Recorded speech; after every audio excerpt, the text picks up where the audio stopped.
Hello everyone, welcome back to my channel.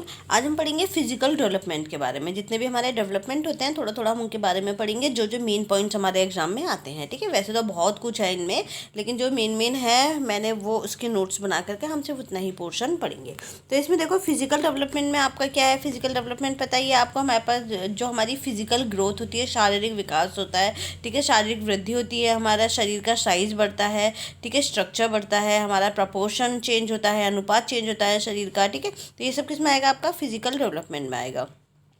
इसमें आपका motor आता है, पोस्चर आता है और लार्ज मूवमेंट आते हैं फिजिकल में। ठीक है, मोटर आएगा, पोस्चर आएगा और ठीक है। फिजिकल डेवलपमेंट में क्या क्या आएगा आपका?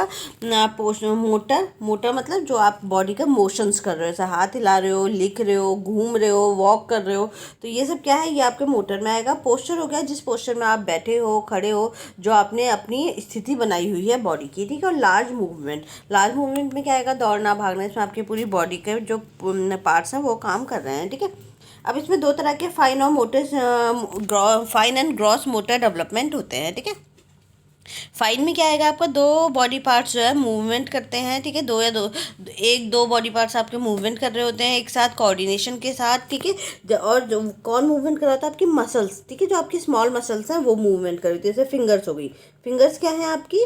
स्मॉल मसल्स हैं। आईज हो गई, ठीक है, आईज आपकी स्मॉल मसल्स हैं। तो ये जो छोटी छोटी मसल्स होती हैं बॉडी की, ऐसे मैं अभी लिख रही हूँ तो लिखते समय मेरी एक तो फिंगर्स काम कर रही है और मेरी आईज काम कर रही है। ठीक है, तो फिंगर्स और आईज मिलकर के कोऑर्डिनेशन से मैं ये लिख पा रही हूँ। तो ये किसमें आएगा? फाइन मोटर में आएगा। ठीक है, जैसे बटन खोलना, बटन बंद करना। ठीक है, इसके अलावा जिप लगाना, पेंटिंग करना, लिखना। ठीक है, ये सब हमारे किस में आएंगे? फाइन मोटर स्किल्स में आएंगे।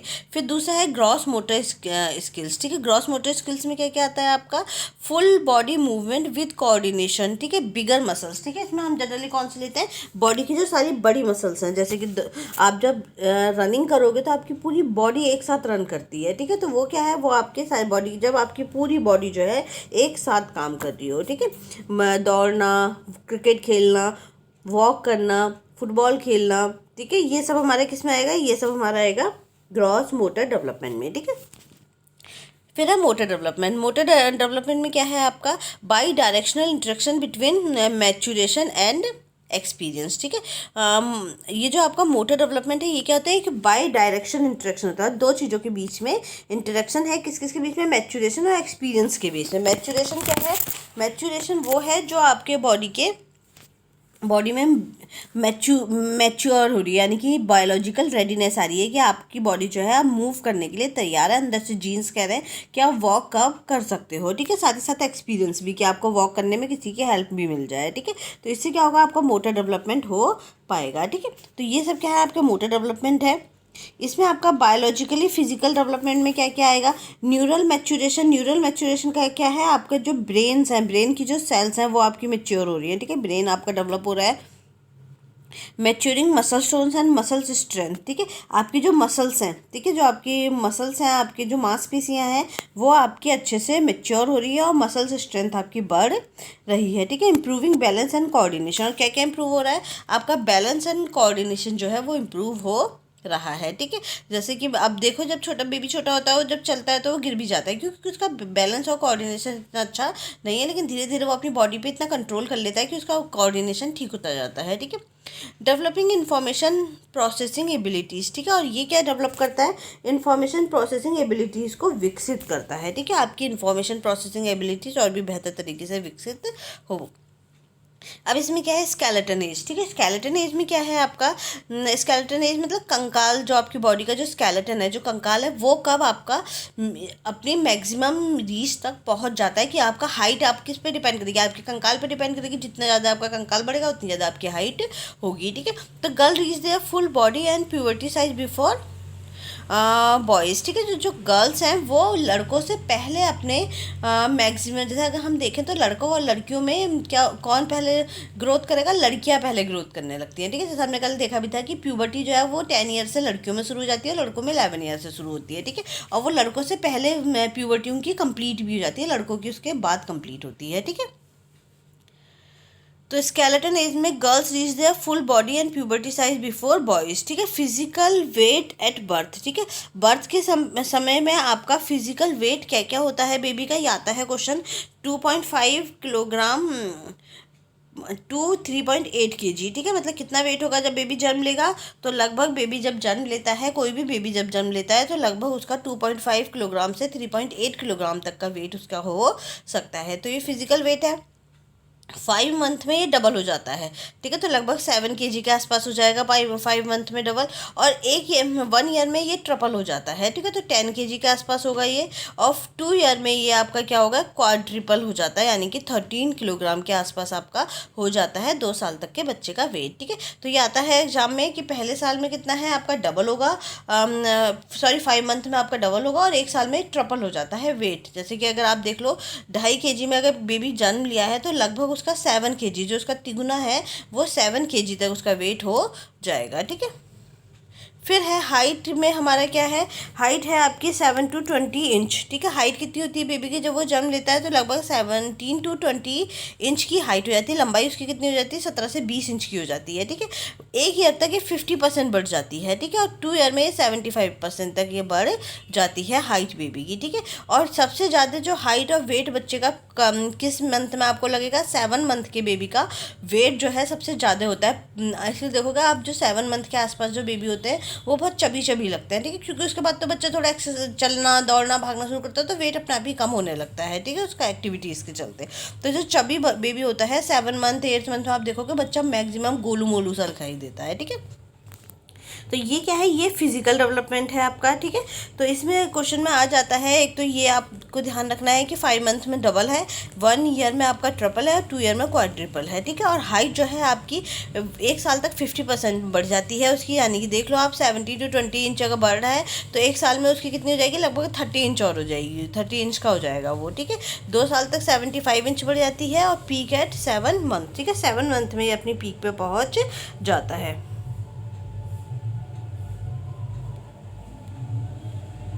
ठीक है, अब इसके हैं हमारे माइलस्टोन फिजिकल डेवलपमेंट के, ठीक है। तो फिजिकल डेवलपमेंट के माइलस्टोन का मतलब क्या है कि ये एक पर्टिकुलर एज ग्रुप है, जिस एज ग्रुप में हम ये मान के चलते हैं कि बेबी का इतना फिजिकल डेवलपमेंट हो जाना चाहिए, ठीक है। जैसे कि 1 मंथ में बेबी को क्या है, लाइंग ऑन बैक, मतलब 1 मंथ का बेबी तो लेटा ही रहता है अपने बैक पे जनरली, ठीक है। कीप किक्स, मतलब अपने पैर वो मारता रहता है। मूव आर्म्स, आर्म्स को वो मूव कर सकता है। हेड को एक तरफ से दूसरी तरफ वो मूव कर सकता है, अपने सर को एक तरफ से दूसरी तरफ घुमा सकता है। Jerky movement of limbs and arms then legs, ठीक है। और फालतू वो जो जर्की मूवमेंट, इधर उधर के मूवमेंट वो अपने करता रहता है, ठीक है। जैसा कि आपका होता है ये हाथ पैर वो मारता रहता है छोटा बेबी, ठीक है। फिर है आपका 3 मंथ से लेकर 4 मंथ तक कैन लिफ्ट हिज हेड, अपना सर जो है वो उठा सकता है। सिट विथ सपोर्ट, और सपोर्ट के साथ वो बैठ सकता है 3 मंथ से 4 मंथ के बीच के का बेबी, ठीक है। 4 मंथ से 6 मंथ में वो फ्रंट से बैक की तरफ और बैक से फ्रंट की तरफ क्या कर सकता है, अपने आप को रोल कर सकता है। रोल मतलब पलटना, ठीक है, पलट सकता है वो। क्रॉलिंग कर सकता है। सिट विदाउट सपोर्ट, सपोर्ट के बिना भी वो बैठ सकता है। और स्टैंड विद सपोर्ट, और सपोर्ट के साथ वो खड़ा हो सकता है, ठीक है। सपोर्ट के साथ वो क्या हो सकता है, खड़ा हो सकता है। फिर 9 मंथ से लेके के 6 मंथ से लेकर 9 मंथ तक का बेबी क्या कर सकता है, क्रॉलिंग कर सकता है, घुटनों के बल चल सकता है। स्टैंड विदाउट सपोर्ट, बिना सपोर्ट के खड़ा हो सकता है। Turn head from side to side to look around, और ये गर्दन को अपना घुमा सकता है पीछे की तरफ देखने के लिए, ठीक है। फिर है आपका 5 to 6 मंथ का baby can roll over supine to prone. तो इसमें क्या होता है, जो बेबी है वो आपके कमर से पेट के बल क्या कर सकता है, अपने आप को रोल ऑन कर सकता है, मतलब सुपाइन टू प्रोन, ठीक है। अपना कमर से पलट सकता है अपने आप को, ठीक है। 7 to 6 मंथ में ये क्या कर सकता है बच्चा, कैल रोन over the supine to prone, मतलब वापस पलट सकता है। पहले कमर से वो टमी के बल पलट सकता है, उसके बाद वो टमी से कमर के बल भी पलट सकता है, वापस बैक में आ सकता है, ठीक है। फिर लिफ्ट हो गया head and chest, well up, अपना हेड एंड चेस्ट को अच्छे से उठा सकता है। सपोर्ट सेल्फ एंड फैटेंड पाम, ठीक है। और फैटेंड पाम पे वो अपने आप को खड़ा कर सकता है और अपने आर्म्स को एक्सटेंड कर सकता है, ठीक है। इसके बाद 9 मंथ में क्या है, sit unsupported 10 to 15 minutes on the floor, floor में वो अनसपोर्टेड 10 to 15 मिनट्स तक वो बैठ सकता है, ठीक है। 9 मंथ में very active movement of whole day, अब पूरे दिन में बहुत अच्छा एक्टिव मूवमेंट कर सकता है। Progress on the floor bye rolling, ठीक है, पलट पलट के वो अपने रोलिंग में घूम सकता है, ठीक है। इसके बाद 12 मंथ में आपको पता ही है, sits well on floor indefinite period, मतलब बहुत लंबे समय तक भी वो बैठ सकता है अपने फ्लोर पे, क्रॉल कर सकता है, शफल्स कर सकता है ऑन बटक होल्ड और बियर वॉक्स रैपिडली, ठीक है, और उछल उछल के भी वो रैपिडली वॉक कर सकता है। Pulls to standing and sit down again holding on to into furniture, ठीक है, फर्नीचर को पकड़ करके वो खड़ा हो सकता है, ठीक है। 15 मंथ में मे वॉक एलोन, अकेले वॉक कर सकता है with uneven steps, uneven steps मतलब थोड़ा टेढ़े मेढ़े स्टेप्स के साथ वो अकेले वॉक कर सकता है, ठीक है। फीट वाइड अपार्ट, और जो फीट है आर्म्स से slightly flex and hold above head और शोल्डर लेवल, ठीक है। हाथों को फैला फैला के वॉक करता है अपने आप को बैलेंस करने के लिए वो, ठीक है। 18 मंथ में है walk well with feet only slightly apart, start and stop safely. अब यहाँ सही से वॉक करने लगता है, खड़ा सही से हो जाता है, चलना सही से शुरू कर देता है और आसानी से सेफली रुक सकता है और चल सकता है। No longer need to hold up arm for extension to balance, और फिर इसको ना हाथ को फैलाने की ज़रूरत नहीं है, ताकि अपने आप को बैलेंस करने के लिए जो अब तक अपने हाथों को फैला रहा था, अब इसको उस चीज़ की ज़रूरत नहीं होती है, ठीक है। फिर है फाइन मोटर स्किल्स, ये हमारे ग्रॉस मोटर स्किल्स के थे, ठीक है। ग्रॉस मोटर स्किल्स के माइलस्टोन थे, अब हमारे फाइन मोटर स्किल्स के हैं। तो 3 to 4 मंथ में ग्रास्प ऑब्जेक्ट, पुल एट क्लोथ, ठीक है। 3 to 4 मंथ में ये कोई भी क्लोथ्स को पकड़ के खींच सकता है, चीज़ों को पकड़ सकता है, ठीक है। 4 to 6 मंथ में, क्योंकि अब हाथों के फिंगर्स के मूवमेंट को ही ठीक कर सकता है। 4 to 6 मंथ में banks on the table self feeding fingers, ठीक है, अपने ये खुद से चीज़ों को लेके, जैसे इसको क्या किया आपने, रोल करके रोटी पकड़ा दी, अपने आप ही खा लेगा, ठीक है। तो 9 to 6 और 6 to 9 मंथ में सेल्फ फीडिंग फिंगर फूड, ठीक है, फिंगर फूड्स भी है अपने खुद के ही, इनको एक एक चीज़ पकड़ा दो, ये अपना खा लेते हैं, ठीक है, खुद से खा लेते हैं। 9 to 15 मंथ में mark paper with the crayon, ठीक है, फीड्स सेल्फ विद स्पून, ठीक है, आप ये स्पून से खाना शुरू कर सकते हैं, ये इतना कोऑर्डिनेशन ठीक होता है कि आराम से ये अपना स्पून को भी पकड़ लेते हैं, ठीक है। Mark paper with the crayons, crayons पे इनको क्रेयॉन्स पकड़ा दो, तो ये क्रेयॉन्स क्या होता है, मोम कलर, ठीक है, उनको पकड़ा दिया तो वो पेपर्स पे मार्क कर सकते हैं आपके। 15 to 18 मंथ में ये क्रेयॉन्स से मार्क पेपर विद क्रेयॉन्स हो गया। फिर है आपका फीड सेल्फ विद स्पून, ठीक है, खुद से ये खा सकते हैं। 2 to 3 ईयर में ये सर्किल ड्रॉ कर सकते हैं। स्ट्रिंग लार्ज ब्रेड, ठीक है, और ये लंबी लंबी ब्रेड्स की जो पतली पतली स्ट्रिप्स होती है उनको ये खा सकते हैं, ठीक है। और 4 to 5 ईयर में ये आपका स्क्वायर को ड्रॉ कर सकते हैं, अपने शू लेसेस टाई कर सकते हैं, प्रिंट कैपिटल लेटर्स, और जो बड़े बड़े कैपिटल लेटर्स होते हैं उनको ये प्रिंट कर सकते हैं, ठीक है। तो ये ये आपके फाइन मोटर डेवलपमेंट के माइलस्टोन्स हैं कि आप किस स्टेज में बच्चा क्या कर सकता है। और ये मुझे लगता है पुराने ज़माने के हैं, अब तो बच्चे बहुत एडवांस हो रहे हैं, यहाँ पे बच्चे बल्कि फिक्स भी नहीं है, बहुत छोटा बच्चा भी इस तरीके की कलाकारी कर देता है कि वो इसके माइलस्टोन पे सूटेबल नहीं होगा, ठीक है। तो ये हमारा फिजिकल डेवलपमेंट था। फिजिकल डेवलपमेंट में मेन यही है, एक तो फाइन एंड मोटर स्किल्स आपको पता होनी चाहिए क्या है, ठीक है। दूसरा इनके माइलस्टोन्स पे नजर मार लेना, हाइट कितनी होती है, वेट कितना होता है, ठीक है, ये सब हमारे किस में आएंगे, फिजिकल डेवलपमेंट में आएंगे। अब नेक्स्ट है हमारा कॉग्निटिव डेवलपमेंट, ठीक है। फिर कॉग्निटिव डेवलपमेंट में क्या होता है, कॉग्निटिव का मतलब होता है हमारे ब्रेन में जो इन्फॉर्मेशन है उसकी प्रोसेसिंग कैसे हो रही है, ठीक है। हमने कॉग्निटिव डेवलपमेंट की पूरी प्याजे की थ्योरी पढ़ ली है अपने थ्योरी वाले चैप्टर में, ठीक है। तो उन्होंने यही बताया था कि किस तरीके से आपका जो ब्रेन में प्रोसेसिंग हो रही है, ठीक है, किस तरीके से आप चीज़ों को समझ रहे हो, चीज़ों को याद रख रहे हो, आपके दिमाग में वो फिट हो रही हैं, ठीक है। तो ये सब क्या बताया था, प्याजे ने बताया था। तो ये सब ये है आपका कॉग्निटिव डेवलपमेंट में क्या है, processing of information in brain, ठीक है। ब्रेन की स्पेलिंग गलत है शायद, BRAIN, ठीक है। तो आपकी जो प्रोसेसिंग है हाँ, ब्रेन की स्पेलिंग गलत है, इसे ठीक कर लेना, BRAIN होगी, ठीक है। Processing of information in brain, ठीक है, ब्रेन में जो आपकी इन्फॉर्मेशन की प्रोसेसिंग क्या है, आती कैसे है, स्टिमुलस फ्रॉम सराउंडिंग, सराउंडिंग के आसपास कोई ऐसी चीज़ होती है जो हमें अपनी तरफ अट्रैक्ट करती है, हमें स्टिमुलेट करती है, ठीक है। हम उसे लेते हैं, प्रोसेस करते हैं और रिस्पॉन्ड करते हैं, ठीक है। तो इससे हमें वो इन्फॉर्मेशन हमारे दिमाग में बैठ जाती है। जैसे कि आप कहीं रास्ते में घूम रहे हो, आपने कुछ ऐसा देखा कि एकदम से आपका ध्यान गया, फिर वो इन्फॉर्मेशन आपके दिमाग में फिट हो गई और हमने प्रोसेस किया, हम समझे ही है क्या, और फिर वो हमारी इन्फॉर्मेशन दिमाग में फिट हो गई, ठीक है। तो यही आपका क्या है, ये आपका कॉग्निटिव डेवलपमेंट है। स्टिमुलस क्या होता है, स्टिमुलस कोई भी ऐसी चीज़ होती है जो अपनी तरफ आपका ध्यान जो है वो लेती है, ठीक है, ध्यान आपका उस अपनी तरफ खींचती है, तो वो स्टिमुलस होते हैं, ठीक है। जैसे कि किसी ने आपको थप्पड़ मारा तो वो स्टिमुलस है, तो आपको भी गुस्सा आया, आपने उसको वापस थप्पड़ मारा, वो आपका क्या है, वो रिस्पॉन्स है, ठीक है। तो स्टिमुलस और रिस्पॉन्स ये होते हैं, ठीक है। आपका थप्पड़ मारना उसको क्या है, वो आपका वो रिस्पॉन्स है उस स्टिमुलस का जो सामने से आपको मिला है, ठीक है। फिर है अटेंशन। अटेंशन में क्या है आपका, focus on stimulus, focus on stimulus, ठीक है। हम अटेंशन में क्या होता है, हम किसी भी स्टिमुलस पे क्या करते हैं, फोकस करते हैं। अटेंशन ऑन सराउंडिंग, अपने जो आसपास की कोई भी चीज़ है उसमें हम सराउंडिंग में स्टिमुलस करते हैं। जैसे आपने देखा होगा दिन भर में हज़ारों चीज़ें आपके आसपास होती रहती है, लेकिन जिस चीज़ में आपको इंटरेस्ट होता है उसी चीज़ में आपका ध्यान आप देते हो, ठीक है। जैसे कि आपको ड्रेसिंग, आपको लोगों के फैशन में, ड्रेसिंग में इंटरेस्ट है, तो दिन भर में आप किस चीज़ पर सबसे ज़्यादा ध्यान दोगे कि लोगों के फैशंस क्या है, फैशन स्किल्स कैसी हैं, ड्रेसेस कैसी हैं। तो ये क्या है, ये आपका अटेंशन है, ठीक है। तो कितना आप चीज़ों पर ध्यान केंद्रित कर पाते हो, ठीक है। फिर है परसेप्शन। परसेप्शन में हमारा क्या है, परसेप्शन में आएगा हमारा चीज़ों को परसीव करना, आइडेंटिफाई करना, डिटेक्शन करना उनका, ठीक है, ऑर्गेनाइज करना, इंटरप्रिटेशन ऑफ सेंसरी इन्फॉर्मेशन। जो भी परसेप्शन का मतलब था लेना, ठीक है। आपने अटेंशन तो दिया, लेकिन फिर चीज़ों को आप अपने दिमाग में ले भी रहे हो, ठीक है। तो उसे क्या बोलेंगे, उसे परसेप्शन बोलेंगे, ठीक है। तो परसेप्शन में क्या है, चीज़ों को अपने दिमाग में लेना, ठीक है। तो परसीव करना, समझना, आइडेंटिफाई करना, उन चीज़ों को पहचानना, डिटेक्ट करना, समझना, ठीक है। डिटेक्ट करना मतलब उसमें से पॉइंट्स को निकालना, ऑर्गेनाइज करना फिर उस इन्फॉर्मेशन को, ठीक है। इंटरप्रिटेशन ऑफ सेंसरी इन्फॉर्मेशन, ठीक है, सेंसरी इन्फॉर्मेशन को इंटरप्रेट करना, ठीक है। फिर है मेमोरी। फिर मेमोरी का मतलब है कि रिटेंशन है, रिकॉल ऑफ परसीव्ड इन्फॉर्मेशन। जो आपने यहाँ से इन्फॉर्मेशन परसीव किया, पहले तो अटेंशन किया, फिर उस इन्फॉर्मेशन को परसीव किया, समझे, उसके बाद वो आपने अपने दिमाग में क्या कर लिया, स्टोर कर ली, ठीक है। रिटेंशन कर लिया, मतलब रिटेंशन मतलब रख लिया अपने दिमाग में, और फिर जब भी आपको जरूरत पड़ी आपने उसको क्या किया, रिकॉल किया, याद किया, आपके दिमाग में अपना आप ही रिकॉल होकर के वो इन्फॉर्मेशन आ गई, ठीक है।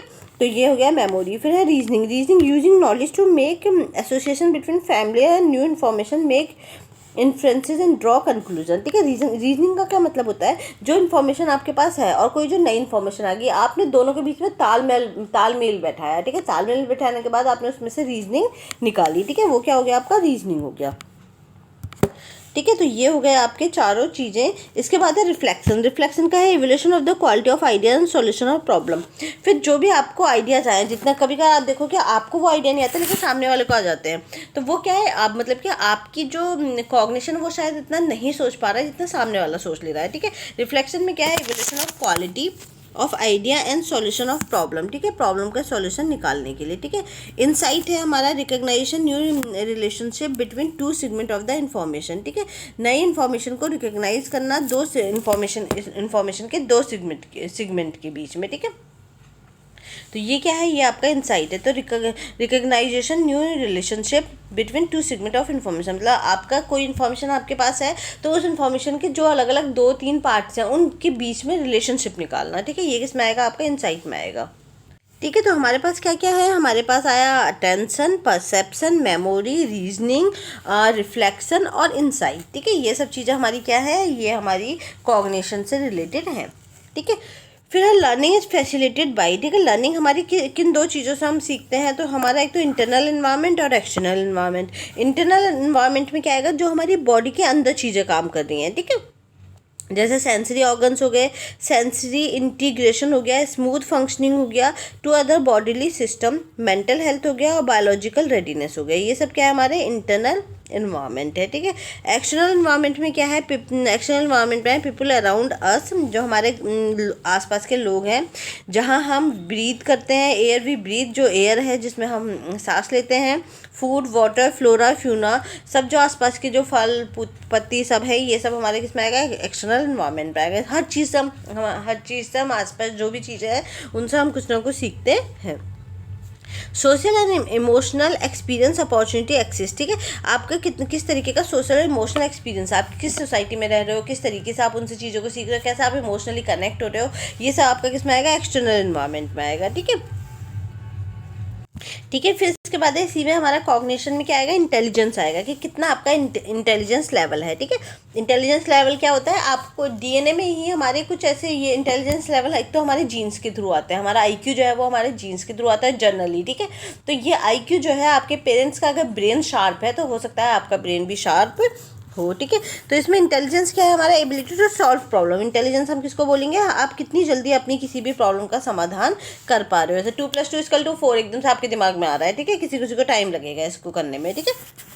तो कितनी जल्दी आप किसी भी तरीके की प्रॉब्लम का समाधान कर सकते हो।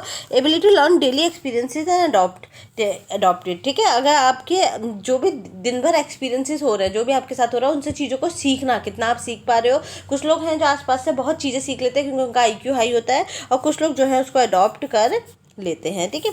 फिर है आईक्यू है हमारा इंटेलिजेंस क्वेश्चन, ठीक है। इंटेलिजेंस क्वेश्चन जो है वो हमारा होता है find intelligence by mental and chronological age, ठीक है। आपको क्या करना है, जो भी इंटेलिजेंस आप फाइंड कर रहे हो उसको आपको मेंटल एंड क्रोनोलॉजिकल एज के थ्रू हम निकाल सकते हैं। मतलब आपकी जितना भी आईक्यू है वो हम किससे निकाल सकते हैं, आपकी रियल एज से, यानी कि क्रोनोलॉजिकल एज से, और आपकी जो मेंटल एज है, ठीक है। मेंटल एज क्या होती है, मान लो हम बीने साइमन का क्वेश्चन है लेना है, ये हम पढ़ चुके हैं जब हमने हिस्ट्री पढ़ी थी।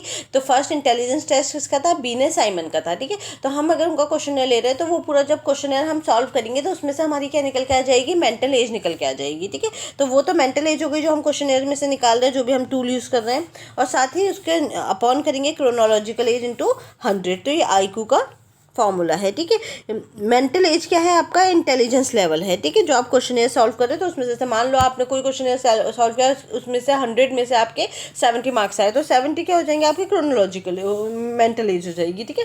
और बाकी क्रोनोलॉजिकल एज कितनी हो जाएगी, वो है आपकी जो आपकी रियल एज है, 13 ईयर है आपकी रियल एज, तो वो आपकी क्रोनोलॉजिकल एज रहेगी इंटू 100, ठीक है। तो ये करके हमारा क्या निकल के आ जाता है, आईक्यू निकल के आ जाता है, ठीक है। अब देखो इसमें क्या है, अगर MA जो है वो CA के बराबर होगा तो आईक्यू हमारा 100 आएगा, ठीक है। सिंपल सी बात है। अगर मान लो 13 ही MA आया है, 13 ही CA है, हमारा क्रोनोलॉजिकल एज भी 13 है, और हमारा MA मेंटल एज भी 13 आया है, तो दोनों एक दूसरे से कट जाएंगे, तो हमारे क्या आएगा, 100 आएगा, ठीक है। ये तो बिल्कुल साफ साफ बात है, हमारी क्या आएगी, 100 आएगी। फिर आपकी आईक्यू, ठीक है। आईक्यू, ये आईक्यू निकाल रहे हैं ना, आईक्यू हम कैसे निकाल रहे हैं, आईक्यू सिंपल एक क्वेश्चन है, टूल्स हमारे पास आया है, उस टूल्स को हमने सॉल्व किया, उस टूल को क्वेश्चन को सॉल्व करने के बाद हमारी मेंटल एज निकल के आ गई, फिर हमने अपॉन रखी अपनी रियल एज इंटू 100, तो हमारा आईक्यू निकल करके आ गया, ठीक है। अगर दोनों इक्वल है MA और CA, तो हमारा आईक्यू कितना आएगा, 100 आएगा, यानी कि हम एवरेज में आएंगे, ठीक है। एवरेज आईक्यू स्कोर कितना है, 84 से लेकर के 116 तक। अगर हमारा जो CA है, यानी कि जो क्रोनोलॉजिकल एज है, वो ज़्यादा है और ऊपर का मेंटल एज ज़्यादा है, तो हमारा 100 से नीचे आएगा आईक्यू, ठीक है। 100 से नीचे आएगा, यानी कि हमारा आईक्यू 100 से नीचे आएगा। और अगर आपका MA बड़ा ज़्यादा है और CA छोटा है, CA कम है आपका, ठीक है, क्रोनोलॉजिकल एज कम है, तो आपकी 100 से ज़्यादा आएगी। मान लो आपका जो CA है वो तो आया है आपका 12 क्रोनोलॉजिकल एज, ठीक है। मेंटल एज आया है आपका, ये वाला जो मेंटल एज है वो आया है 12, और क्रोनोलॉजिकल एज है आपकी 14, तो इंटू 100। तो जब आप इसको सॉल्व करोगे तो ये किससे आएगा, 100 से नीचे आएगा, ठीक है। इसका आईक्यू जो है वो कितना आएगा, 100 से नीचे आएगा, ठीक है।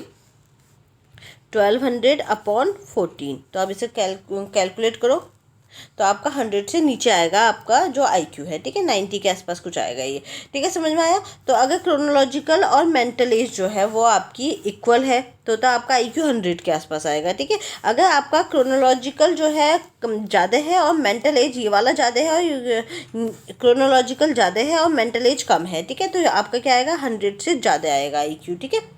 अगर आपका मेंटल एज ज़्यादा है और क्रोनोलॉजिकल एज कम है तो आपका आईक्यू क्या आएगा, 100 से नीचे आएगा, ठीक है। तो ये है आपका, ये रेंजेस हैं आईक्यू की। रेंजेस में क्या क्या है, सबसे पहले सबसे ज़्यादा आएगा वो 130 से ऊपर अगर आपका आईक्यू आता है तो आप किस में आओगे, वेरी सुपीरियर इंटेलिजेंस वाली रेंज में आओगे, ठीक है। अगर आपका 130 से ऊपर आ जाता है तो आप गिफ्टेड चाइल्ड में आ जाओगे आईक्यू, ठीक है। बच्चे पे हमने क्वेश्चन अप्लाई किया, क्वेश्चन आने के बाद हमने उसे मेंटल एज और क्रोनोलॉजिकल एज से डिवाइड करके उसका आईक्यू निकाल लिया। अब अगर उसका आईक्यू 130 से ऊपर आ रहा है तो वो क्या है, वो आपका गिफ्टेड चाइल्ड है, ठीक है, सुपीरियर चाइल्ड है। फिर सुपीरियर इंटेलिजेंस आपकी आती है 120 से 129 में, ठीक है। अगर आप 120 से 129 के बीच में आया है आपका आईक्यू तो आप सुपीरियर इंटेलिजेंस के अंदर आओगे। 110 से 119 के बीच में अगर आपका आईक्यू आया है तो हाई एवरेज इंटेलिजेंस के अंदर आओगे आप, ठीक है। 90 से 109 के बीच में आ रहा है तो आप एवरेज इंटेलिजेंस के अंदर आओगे, ठीक है। 80 to 89 के बीच में आया है तो आप लो एवरेज इंटेलिजेंस के अंदर आओगे, ठीक है। ये है आपका एवरेज। जनरली हम सब इसमें आते हैं एवरेज वाले में, ठीक है, हम सब इसमें एवरेज वाले में आते हैं, ठीक है। फिर है एक एवरेज स्कोर और है आपका 84 से 116 तक का रखा है इन्होंने, 84 से 116 तक का रखा है, ठीक है। बॉर्डर लाइन इंटेलिजेंस फंक्शन में ये बीने साइमन के हिसाब से है, ठीक है। 71 से 79 के बीच में आएगा। माइल्ड मेंटल रिटार्डेशन 55 से 70 के बीच में आएगा। फिर यहाँ ये वाला जो है इसमें मेंटली रिटार्डेड बच्चे आएंगे, ठीक है। अगर इनका IQ इतना कम आ रहा है तो इसका मतलब क्या है, बच्चा जो है वो मेंटली रिटार्डेड है, उसे बहुत ज़्यादा मेहनत की ज़रूरत है उसके साथ, ठीक है। तो ये क्या है, मेंटल रिटार्डेशन 50 to 70, ठीक है। मॉडरेट रिटार्डेशन हो गया आपका 40 to 54 वाली रेंज में आएंगे। सीवियर मेंटल रिटार्डेशन हो गया आपका 39 से 25 तक के। और प्रोफाउंड मेंटल रिटार्डेशन अगर 25 से भी नीचे है तो वो बिल्कुल ही मानसिक मंदता वाले बच्चे होंगे, जिन्हें हमें क्या रखना पड़ता है, जो कुछ भी नहीं कर सकते हैं, ये वाले बच्चे होंगे, ठीक है, मेंटली रिटार्डेड। तो ये क्या है, हमारी इंटेलिजेंस की रेंजेस है, ठीक है। ये हमारा टेस्ट किसने दिया था, ये स्टैनफोर्ड बीनेट ने दिया था, ठीक है, जो हमने अभी पढ़ा। ये वर्बल रीजनिंग और ये इसका फॉर्मूला कैलकुलेशन करने का ये है ही, ठीक है, ये फॉर्मूला है। ये हमने उसमें भी पढ़ा था, ठीक है। IQ इक्वल टू MA/CA/100, ठीक है। ये MA क्या है आपका, मेंटल एज है, CA क्या है, क्रोनोलॉजिकल एज है, इंटू 100, ठीक है। ये किसने दिया था, लुईस टर्मर ने दिया था, जब हमने IQ वाला चैप्टर वो पढ़ा था ठीक है। जब हमने IQ वाला पढ़ा था तो उसमें ये था कि बीने जो आपका IQ का फॉर्मूला है वो लुईस टर्मर ने दिया है, ठीक है। फिर इसमें है आपका मल्टीपल इंटेलिजेंस, ठीक है। मल्टीपल इंटेलिजेंस से दूसरी है आपकी, अच्छा अभी बीने साइमन ने क्या किया, वर्बल रीजनिंग। वर्बल रीजनिंग मतलब शब्दों को, वर्बल को यूज़ करके वर्बल और रीजनिंग, ठीक है, ये अलग अलग हैं। ये क्वांटिटेटिव रीजनिंग नहीं, एक ही साथ है, सॉरी। वर्बल रीजनिंग पे इन्होंने अपने क्वेश्चन में क्वेश्चन डाले थे। क्वांटिटेटिव रीजनिंग को असेस किया था इन्होंने, एब्स्ट्रैक्ट को असेस किया था इन्होंने, विजुअल रीजनिंग को और शॉर्ट टर्म मेमोरी को, इन सब चीज़ों को इन्होंने अपने क्वेश्चन के थ्रू असेस किया था कि बच्चे की ये सारी चीज़ें क्या चल रही हैं, कहीं ना कहीं हमारे किससे रिलेटेड है, हमारे रीजनिंग से, ब्रेन से रिलेटेड चीज़ें हैं, ठीक है। इसके बाद है आपका नेक्स्ट है आपका मल्टीपल इंटेलिजेंस की थ्योरी किसकी थी, हार्वर्ड गार्डनर की थी, ठीक है। मल्टीपल इंटेलिजेंस की थ्योरी थी हार्वर्ड गार्डनर की, ठीक है। इसमें क्या है, 8 type of intelligence in every individual. Harvard gardener के हिसाब से कहता है कि हर व्यक्ति में क्या होती है, 8 तरह की क्या होती है, इंटेलिजेंस पाई जाती है, ठीक है। हर व्यक्ति में 8 टाइप्स की इंटेलिजेंस पाई जाती है, जिसमें से पहला है वर्बल स्किल। वर्बल स्किल्स में क्या है आपका, think words and expression language, ठीक है, शब्दों के बारे में समझना और लैंग्वेज को एक्सप्रेस करना। मैथमेटिकल स्किल्स, ठीक है, मैथमेटिकल स्किल्स पाई जाती है, कैलकुलेशन करने की स्किल्स हर किसी में पाई जाती है। स्पाशियल स्किल्स हो गई, 3D थिंकिंग, ठीक है, मतलब कि अलग अलग तरीके से चीज़ों को सोचना, ठीक है, इसकी पाई जाएगी आपकी। Bodily kinesthetic skills, ability to manipulate objects, be physical adopted, ठीक है, चीज़ों को मैनिपुलेट करने की, जैसे कि आप देखो बच्चे ब्लॉक्स बनाते हैं तो अलग अलग तरीके से उन ब्लॉक्स को जोड़ते हैं, ठीक है, तो ये स्किल पाई जाती है। म्यूज़िकल स्किल पाई जाती है, जिसमें बच्चा जो भी आपका ह्यूमन है वो पिच, मेलोडी, रिदम, टोन, आप बोलते बोलते भी बहुत सी चीज़ें आप ऐसी हैं जो अपने साउंड में यूज़ करते हो, ठीक है। पैरा लैंग्वेज जिसे हमने एक्सटेंशन में पढ़ा था, ठीक है, तो वो भी एक तरीके की म्यूज़िकल स्किल्स है। इंटरपर्सनल स्किल्स है, लोगों को समझना पाया जाता है। इंट्रापर्सनल, खुद को समझने की क्षमता, ठीक है। और नेचुरलिस्टिक स्किल्स है, नेचर के पैटर्न को समझना, एंड मैनमेड, ठीक है, नेचुरल एंड मैनमेड के पैटर्न को समझना, ये सब हमारे किसमें पाए जाते हैं, मल्टीपल इंटेलिजेंस में पाया जाता है, ठीक है। तो मल्टीपल इंटेलिजेंस किसने दिया था, हार्वर्ड गार्डनर ने दिया था। इनके हिसाब से हर व्यक्ति में 8 तरह की इंटेलिजेंस पाई जाती है, जिसमें वर्बल स्किल्स हो गई, बोलने की स्किल्स उनके अंदर पाई जाती है, मैथमेटिकल स्किल्स हो गई, स्पाशियल स्किल्स हो गई, बॉडीली काइनेस्टिक स्किल्स हो गई, काइनेथेटिक स्किल्स हो गई, म्यूजिकल स्किल्स हो गई, इंटरपर्सनल, इंट्रापर्सनल और नेचुरलिस्टिक स्किल्स, ये सारी स्किल्स हमारी पाई जाती हैं, ठीक है। इसके बाद है आपका ट्रायर्चिक थ्योरी, ठीक है। ट्रायर्चिक थ्योरी किसकी है आपकी, रॉबर्ट स्टर्नबर्ग की, ठीक है, रॉबर्ट स्टर्नबर्ग ने दी थी। इनके हिसाब से हमारे पास 3 तरह की इंटेलिजेंस है, एक है एनालिटिकल इंटेलिजेंस, क्रिएटिव इंटेलिजेंस और प्रैक्टिकल इंटेलिजेंस, ठीक है। हमारे पास कितने तरह की हो गई, 3 तरह की इंटेलिजेंस है हमारी। एक है आपकी एनालिटिकल इंटेलिजेंस, दूसरी है क्रिएटिव इंटेलिजेंस और थर्ड है आपकी प्रैक्टिकल इंटेलिजेंस, ठीक है।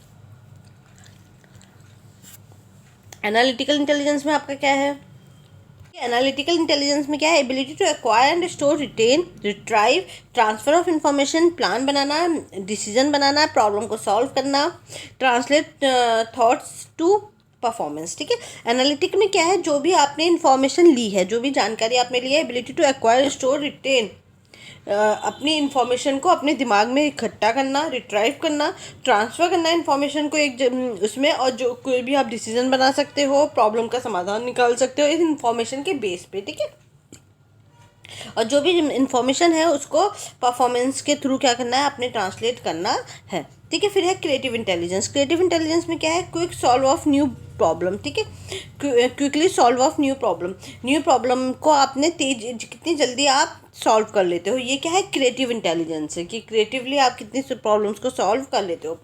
Solve familiar problems, familiar problem को सॉल्व करना। So brain can handle new problems, ताकि जो ब्रेन है वो आपकी नई प्रॉब्लम्स को हैंडल कर सके। New insight and creativity. ठीक है, न्यू इंसाइट एंड क्रिएटिविटी, नई नई चीज़ों को आप अपनी क्रिएटिविटी के थ्रू अपने दिमाग में नई नई क्या क्या नए नए आइडियाज़ लाते हो, वो क्या है, वो आपका क्रिएटिव इंटेलिजेंस है। ठीक है, फिर है practical intelligence, ability to deal with the troubles, other peoples and environment. ठीक है, जब समस्या आती है आपके ऊपर, ठीक है, तो आप किस तरीके से उससे निकलते हो, प्रैक्टिकली उस प्रॉब्लम से कैसे निकल के बाहर आते हो। ठीक है, तो ये क्या है, प्रैक्टिकल इंटेलिजेंस है। ठीक है, तो हमारे पास 3 तरह की इंटेलिजेंस है इनके हिसाब से।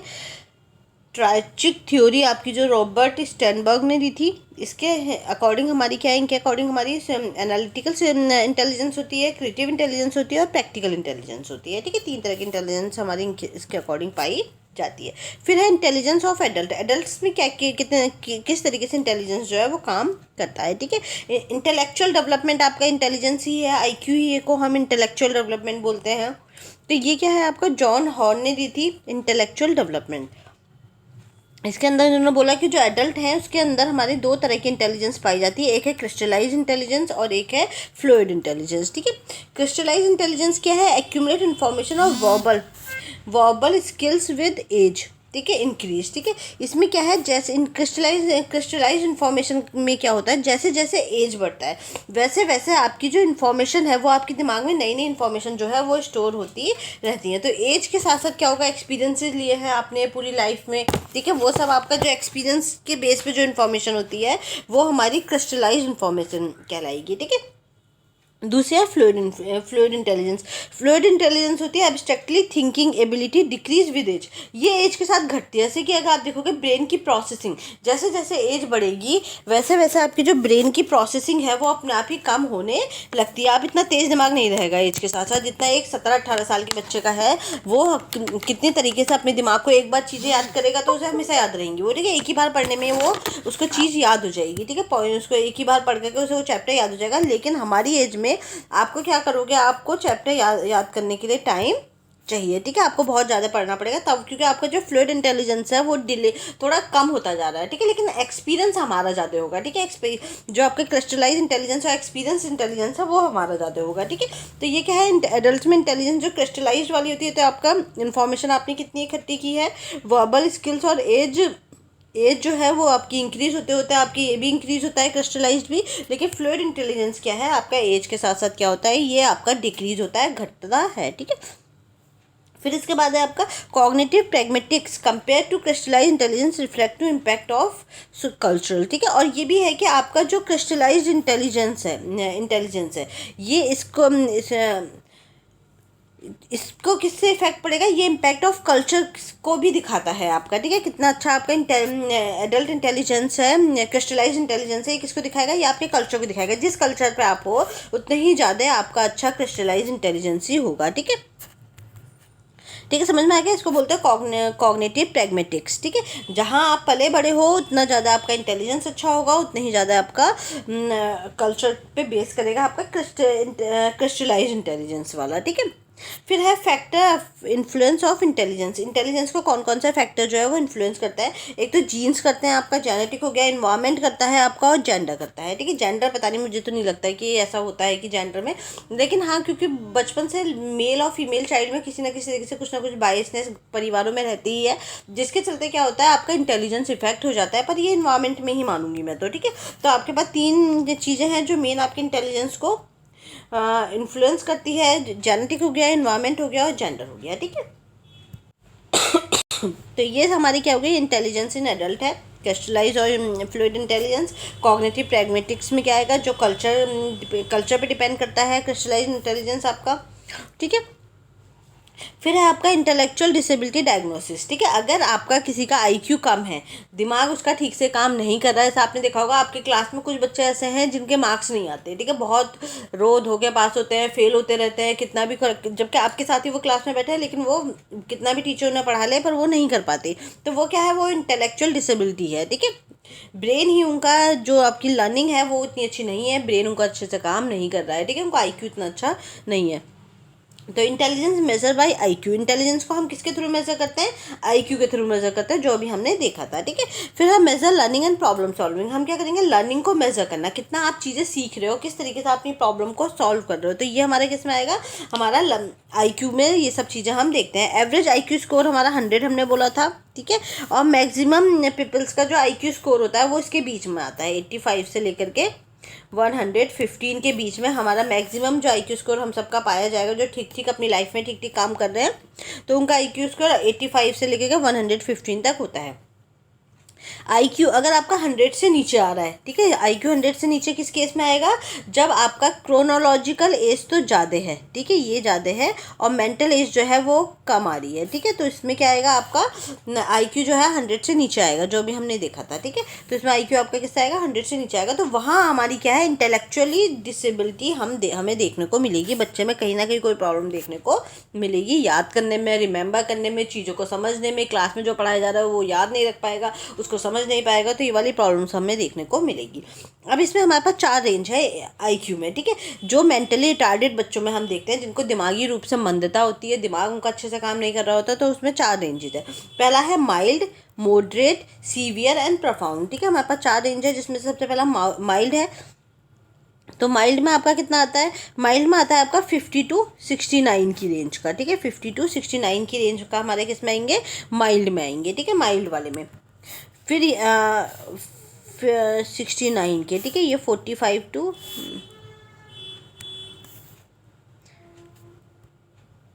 ठीक है, 50 to 69 के बीच के हमारे किस में आ रहे हैं, ये हमारे आ रहे हैं माइल्ड मेंटली रिटार्डेशन में, ठीक है, माइल्ड मेंटली मतलब इनका दिमाग थोड़ा कम है, जैसे कि आपके लास्ट देखा होगा आपने, आपकी क्लास के जो लास्ट के बच्चे होते हैं, जिनके 50% 40% में लेकर के जो पास होते हैं, उनका आईक्यू आप देखोगे तो कहीं ना कहीं उनका आईक्यू इसके आसपास ही होगा, ठीक है। डिफ़िकल्टी इन कॉम्प्लेक्स लैंग्वेज, इन्हें बहुत टफ लैंग्वेज को याद करने में दिक्कत आती है, ठीक है। कैन परफॉर्म सिंपल कैलकुलेशन, छोटी मोटी सिंपल कैलकुलेशन कर सकते हैं। Can perform daily life activities, ठीक है, डेली लाइफ एक्टिविटीज़ में इनको देख के आप पहचान नहीं सकते कि इनका आईक्यू इतना कम है, ठीक है, बाकी सब कुछ परफेक्ट करेंगे ये, ठीक है, तो इसीलिए इनको ये भी बोलते हैं 6 आवर मेंटली रिटार्डेड चिल्ड्रन भी बोल देते हैं इसे, 6 आवर मेंटली रिटार्डेड चिल्ड्रन, ठीक है। क्यों, क्योंकि जो 4 घंटे के लिए कॉलेज में जाते हैं ना, स्कूल्स में, वहाँ अच्छा नहीं कर पाते, तो जो 6 घंटे के लिए स्कूल नहीं जा रहे हैं, तो स्कूल जो जा रहे हैं वहाँ ये बेहतर नहीं कर पा रहे, इसलिए इनको क्या बोल देते हैं, 6 आवर मेंटली रिटार्डेड चिल्ड्रन भी बोल देते हैं। बाकी पूरे जो बच्चे 19 घंटे हैं उसमें ये बढ़िया काम करते हैं अपने घर में, ठीक है, खूब दोस्तों के साथ बढ़िया रहेंगे, सब कुछ बढ़िया काम करेंगे, लेकिन बस पढ़ाई के टाइम पे ये थोड़े ठप हो जाते हैं, ठीक है। तो ये क्या है, ये आपका माइल्ड में आएंगे, तो बाकी सारी एक्टिविटीज़ बढ़िया करते हैं, लेकिन बस पढ़ते समय इनको थोड़ी दिक्कत आती है, और छोटे मोटे जो सही सिंपल कैलकुलेशन उनको समझ भी लेते हैं, आसानी से कर भी लेते हैं, ठीक है।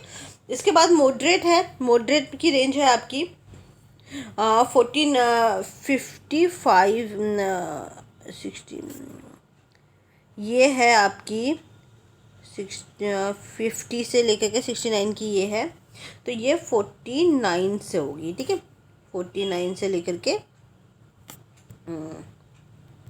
ये 60 है, 60 से लेकर के 69 तक आपकी माइल्ड वाली है, और आपकी 59 से लेकर के 49 आपकी मोल्ड में आएगी, ठीक है। और वैसे ये वेरी भी करती है, बिल्कुल एग्जैक्ट नहीं है, ये देखो जैसा अभी हमने जो प्याज ये वाली पढ़ी थी, इसके हिसाब से आपकी क्या है, माइल्ड वाली क्या थी, 50 to 70 है, 40 to 54 हमारी मॉडरेट है, और 25 to 39 हमारी क्या है, ये आपकी सीवियर मेंटल रिटार्डेशन और प्रोफाउंड मेंटल रिटार्डेशन वाले 20 से नीचे है, तो ये भी वही है, ठीक है। तो आप ये वाली याद कर लो, ठीक है, ये वाली बिल्कुल याद कर लेना, ये वाली याद कर लो, क्योंकि ये किसने दी है, ये आपकी बीने साइमन ने दे रखी है रेंज, ठीक है। तो ये तो ऐसी बुक से लिया होगा मैंने, तो इतना एग्जैक्ट नहीं है ये, तो ये वाली याद कर लेना आप, ठीक है।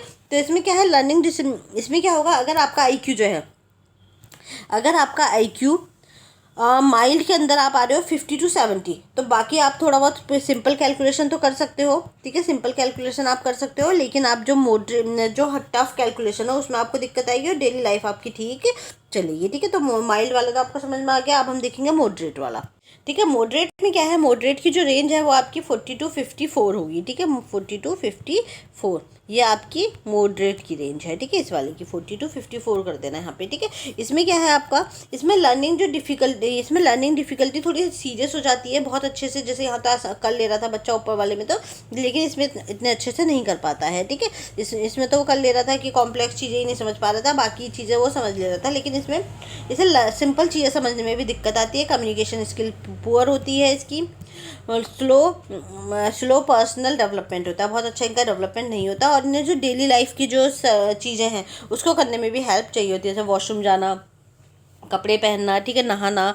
तो इन सब चीज़ों के लिए भी इनको क्या चाहिए होती है, हेल्प की ज़रूरत होती है। Need supervision in basic self care and home activities, ठीक है। तो हेल्प के साथ ही अपने काम करते हैं, ठीक है। इसके बाद नेक्स्ट है, फिर है सीवियर में आपका कितना है, सीवियर में आपका है 25 से 39 कर देना इसे, 25 से 39 है ये, हम उसके हिसाब से लेके चल रहे हैं 25 से 39, ठीक है। इस रेंज को हटा दो ये वाली को, ठीक है। तो 25 से 39 में आ गया आप। तो इसमें जो है आपकी language and academic skill very poor, यहाँ तो बच्चा ऐसा होगा कि बिल्कुल ही बेवकूफ़, ठीक है, उसे कुछ पढ़ाने का फ़ायदा ही नहीं है।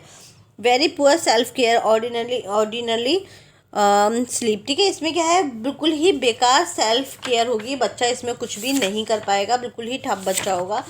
उसको पूरी तरीके से वो किस पे डिपेंड होगा, अपनी पूरी तरीके से वो किस पे डिपेंड होगा, अपनी फैमिली पे, अपने जिसके पास वो रह रहे हैं कि वो ही उसकी केयर करेंगे, ठीक है। फिर है प्रोफाउंड वाले हैं। IQ ये आपका 20 से भी नीचे IQ में आ रहे हैं ये, ठीक है। इसमें क्या है आपका, ये बिल्कुल ही ठप बच्चे हैं, ठीक है। ठप बच्चे जो होते हैं आपके, लिमिटेड कम्युनिकेशन स्किल, जो बिल्कुल बेड पे ही पड़े रहते हैं, ये कुछ भी नहीं कर पाते हैं। मोटर एंड सेंसरी इम्पेयरमेंट, इनका ब्रेन भी बिल्कुल, जब ब्रेन नहीं है तो मोटर और सेंसरी भी इनका सही नहीं चलता है, दिमाग से ये बॉडी भी कंट्रोल नहीं कर पाते हैं। ये बिल्कुल जो एक जगह बैठे रहते हैं, ठप से पागल से बच्चे हैं, पड़े रहते हैं, उन्हें कुछ पता ही नहीं दुनिया जहाँ में क्या हो रहा है, तो ये वो वाले बच्चे हैं, ठीक है। Need daily support and supervision, सब कुछ इनको डेली सपोर्ट एंड सुपरविजन के लिए इनको पूरी तरीके से दूसरे पे डिपेंड होते हैं, ठीक है। तो ये इंटेलेक्चुअल डिसेबिलिटीज़ थी। इसकी रेंज ठीक कर लेना आप, क्योंकि रेंज एक्चुअली मैंने किसी और बुक से लिया है तो उसमें अलग रेंज दे रखी थी, पर हम सिर्फ एक ही रेंज लेके चलते हैं ताकि हमें कन्फ्यूज़न ना हो। वो बीने साइमन की रेंज है। तो अगर आप देखो तो माइल्ड मेंटली रिटार्डेशन में ये है आपकी 55 से लेकर के 70 IQ में, ठीक है। इतना अगर आपका इतना IQ आ रहा है तो आप माइल्ड में आओगे। अगर आपका 40 to 54 के बीच में IQ आ रहा है तो आप मॉडरेट में आओगे, ठीक है।